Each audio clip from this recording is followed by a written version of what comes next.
I'm 25 years old, generated multiple seven figures in profit flipping land across the US, just me, a direct mail list, a phone, and a system that most people in this industry are too distracted to actually learn. You see, in my early 20s, I was making 200K on a deal, 300K on a deal, and I've had months where I made more than most people make in an entire decade, and I did it while working less than 20 hours a week. No W-2, no boss, no investors I had to answer to. And I'm not saying any of this to flex on you, but I'm saying this to show what's possible when you have the right system. Because if a 21-year-old kid who started this during COVID with no connections and no capital can build a multi-seven-figure land business, you need to understand exactly what the lever was. And it wasn't hustle, it wasn't just luck, it was a very specific system. So here's the thing, and this is probably the opposite of what you've been told. Most people get into land flipping and make it way harder than it actually needs to be. They're chasing 100 small deals when 5 or 6 big ones would have changed their life completely. And they're grinding when they should have been selecting. And by the time they figure that out, they've already burned a year doing it the wrong way. And the reason most people are grinding through a bunch of $3,000 assignment fees while me and my clients are flipping land for $200,000 in profit is not talent, it's not connections, it's not some secret market access, it's positioning, messaging, and the willingness to go after a different tier of deals altogether. So in this video, I'm going to break down exactly how that works, from how you brand yourself, to how you talk to sellers, to how you sell land to the right buyer at the right number. Now, I've also coached dozens of people to their first 10K, 20K, 50K, even $100,000 plus months doing exactly this. Not by giving them a script and wishing them luck, but by rebuilding how they think about land, how they show up in the market, and what they actually go after. So if you want the abbreviated version of what took me from nothing to where I am today, keep on watching.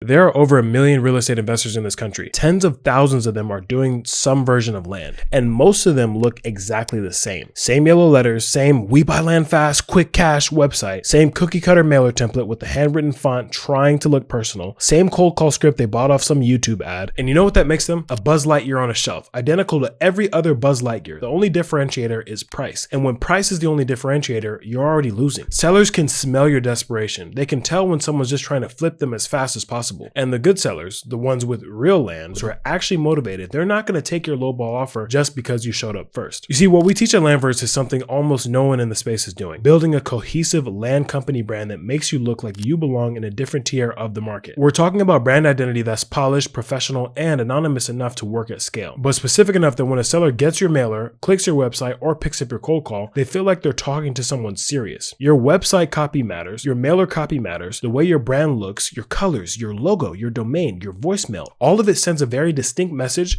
before you even say a word. Most people ignore this. We make it the foundation. When you look more professional than everyone who's reached out to that seller, you don't have to compete on price. You compete on trust, and trust is worth more than any mailer budget. Most guys doing land are chasing volume. That's all they preach. Do volume, do talk. Thousands of mailers, millions of mailers, tons of calls, low margin. They're doing really low margin deals, really quick flips, and it does work. People make a little bit of money, but you're essentially running a logistics operation and you're capped by how many deals you can physically process. Now, the high ticket approach is what we teach. We go after larger parcels, rural acreage, timber tracts, recreational land, industrial adjacent parcels. The deals take the same amount of work as a small deal. The money is just different. I've had one deal take a few months of work and net $250,000. I've watched students close their first deal for $50,000, $40,000, and when you understand how to identify the right parcel, the right deals, approach the right seller, and market to the right buyer, one deal changes the math completely. You don't need to do 50 deals a year. You need 6, maybe 10, and your life is completely different. Step 2, the acquisition system. Direct mail and cold calling is a two-touch method that we use. The foundation is direct mail, a physical piece of mail sent to landowners in target counties with tight messaging that speaks clearly to motivated sellers. Not everyone, not random lists, it's targeted. The mailer isn't just a letter. The copy on that mailer is doing sales work before you ever pick up the phone. If it sounds like everyone else, it gets thrown in the trash. If it sounds different, if it positions you as someone serious, if it creates curiosity, people will call you. The second touch is cold calling, not robo-dials, not virtual assistants reading a script they don't understand. Actual human outreach that supplements the mailer campaign. Together, they create a two-touch sequence where the seller has already seen your brand before they talk to you. That changes the entire conversation. You're not an unknown. You're the company that sent them that letter. They know exactly who you are. Most investors treat their mailer like a utility bill. We buy land, call us. That's not messaging. That's just a bunch of noise that they're going to throw in the trash. Real messaging speaks to what the seller is actually feeling. They've had this land for 20 years. Their taxes just went up. Their kids don't want it. The county is sending notices. They just went through a divorce. Whatever it is, your mailer needs to meet them where they are. We spend real time on mailer copy. What exactly does the headline say? What's the call to action? Does the letter feel like it was written by someone who understands land? Because if it does, you're already in a completely different category to your competition. Same thing for your website. When a seller Googles your company after getting your mailer, and they will, what do they see? If it looks cheap, you're done. Forget it. If it looks serious, you've already won half of the battle. Step 3, seller psychology and negotiation. Look, here's what nobody talks about in this space. The difference between someone doing $300,000 deals and someone stuck at $5K deals usually is not just the market. It isn't the mailer. It isn't even your budget. It's how you talk to sellers. Most people on the phone are trying to get a number as fast as they can. Hey,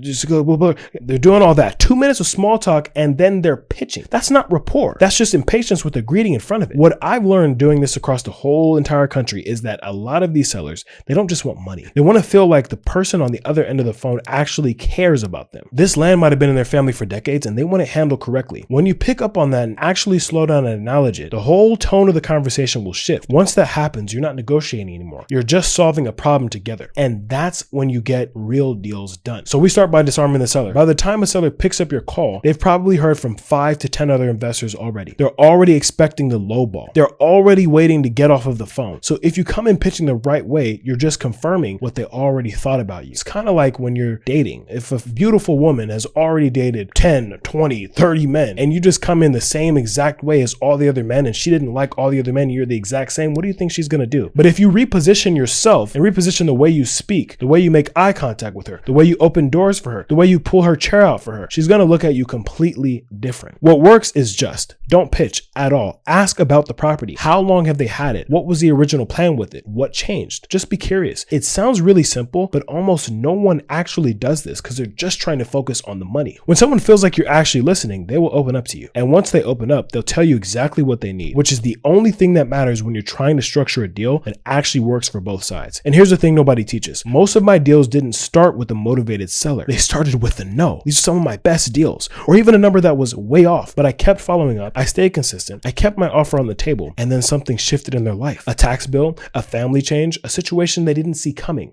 And I was the only person they thought to call. That is not luck. That's what follow-up and real rapport actually build over time. You're not just trying to find motivation. You're creating the conditions for it over time. Changing the seller's beliefs. Here's something that took me a while to fully understand. You're not just negotiating a price on a call. You're changing what the seller thinks is even possible. A seller who thinks their land is worth nothing will take 10 grand and move on. But a seller who understands what the land is worth to the right buyer and who believes you're the one who can actually get it there, that's a completely different conversation. That's where the real money is. You're not there to give them a comp analysis. You're there to be the most knowledgeable expert they've spoken to about their land. When you know the county, you know the buyer pool, you know exactly what's moving and why, you're not one of the 10 investors who called. You're the only one that actually makes sense to work with. Step 4 is selling the land. You need to know your highest likely buyer profile. So getting the land under contract is just half the job. The half most people don't even think about is who's actually going to buy this land from you. And the answer to that question should exist before you even make an offer on the acquisition side. Every parcel has a buyer who's the most likely to pay the most for it. Recreational land, hunters, off-grid buyers, people that are looking for a weekend spot, timber tracts, loggers, conservation buyers, long-hold investors, agricultural, farmers. Each of those buyers responds to completely different marketing. Once you know exactly who you're selling to, everything downstream changes. The photos, the listing, the copy, where you post it, even the headline. Most people skip this step. They just list it and wait. And then they wonder why the offers are so low or why it's been sitting for 400 days. Most investors list on 1 or 2 sites, upload some blurry photos, write 3 sentences, and just wait. That's leaving so much money on the table every single time.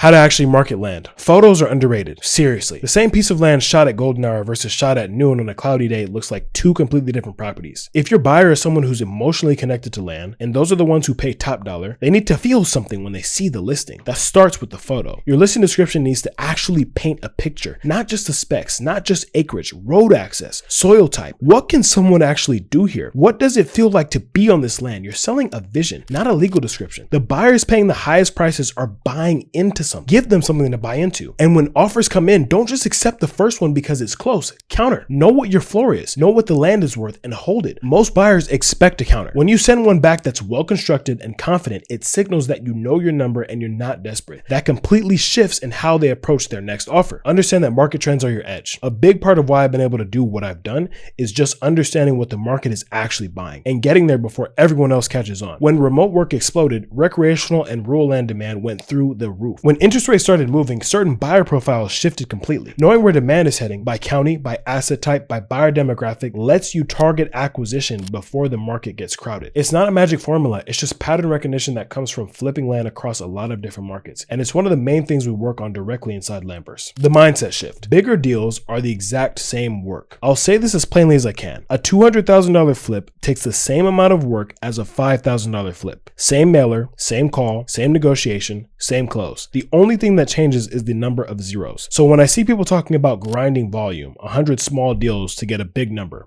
I get it. But what I also understand is that most of these people are working 60 hours a week and still not building real wealth. They built themselves a job, and a very stressful one at that. The people who actually build real wealth in this business understand leverage. One deal that clears 100K gives you the capital, the time, and the confidence to go find the next one. That compound effect is what builds a real business. Understand this, you're not selling land, you're selling a lifestyle. In my early 20s, I was traveling, building my investment portfolio, doing deals where I was clearing 100K, 200K, 300K plus, and I wasn't doing it by outworking everyone. I was doing it because every deal I closed gave me the capital and the time to go build what I actually wanted to build. It compounded so fast because the deals were large spreads.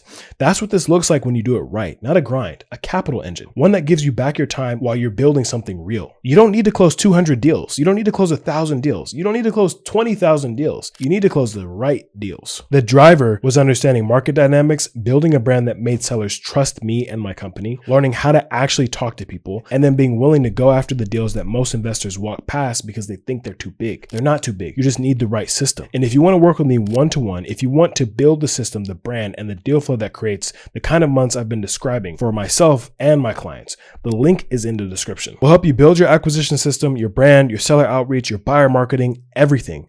And I work with you directly until you close your first deal. Now, this is application only, so you can click the link below, apply to work with me one-to-one, and we'll help you build a cash flow land system in 2026. I love you guys. See you on the next video.